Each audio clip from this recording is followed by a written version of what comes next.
मो सत्यव्रत परिडा राज्य संपादक भारतीय मजदूर संघ एवं साधारण संपादक निखिल ओडिशा विद्युत मजदूर महासंघ। आज आपण गणधारणा एवं सामूहिक आमर अनशन जो लिखिचु आमर ये आर कारण है टाटा पावर ये जो विगत सरकार थे तांकर किसी ऑफिसर को से सरकार एजेंट कराई तेणु बर्तमान जो नुआ सरकार आसुँच श्रमिक मैंने चेती अधिकार आंदोलन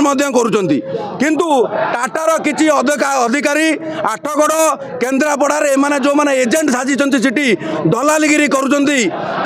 भारतीय मजदूर संघर आमर सदस्य मानक बदली करें टाटा मैनेजमेंट को जनईलु विधिवत आलोचना करूँ आठगड़ मार्सागाई जो बदली होता आम आलोचना करूँ किंतु दुर्भाग्यर विषय जितेबाला आम गोटे दिन देलु आठगड़ आमर जड़े सदस्य आमर हेले ता परदिन 80 किलोमीटर बदली एमाने कले जितेबाला श्रमिक मैंने अधिकार कथा कहते आमर शोषण करुच्ची टाटा पावर ठीक रे दरमा दौना जो ग्रेड्रे दरमा कथा दौना से जितेबाला माने गाड़ी दौना ओवर टाइम 8 घंटे अधिक खटुच्च कौन कम नक टाटा पावर जो मैंने गणतांत्रिक प्रक्रिया संघरे जोड़ी होती आक्रोशमूलक राजनैतिक जो बदली करवा प्रतिवाद रे आंदोलन करा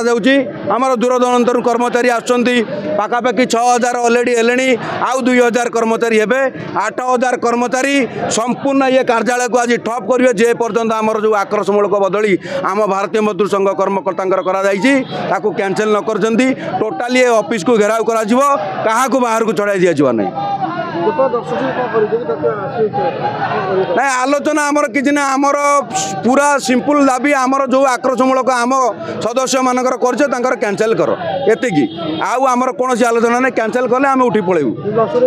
न शुणिले आज ये कहीं जापर ना ये आंदोलन तीव्रतर हम आसंता काली 4टा जाक जोन ऑफिस घेराव करा पूरा राज्य को दरकार पड़े ठिका कर्मचारी अंधार कर ताकत रखिंट। नमस्कार, रंजन कुमार दास भारतीय मजदूर संघ ओडिशार संपादक अच्छी देखो बर्तमान निखिल ओडिशा जनरल सेक्रेटरी सत्य परिडा भाई सब कथा विषय कहले आगे आपण मैंने भी विचार करूँ जो मैंने 10-12 हजार टाँग दरा नौकरी से बीएमएस जब जॉइन करेंगे 80 किलोमीटर ट्रांसफर कर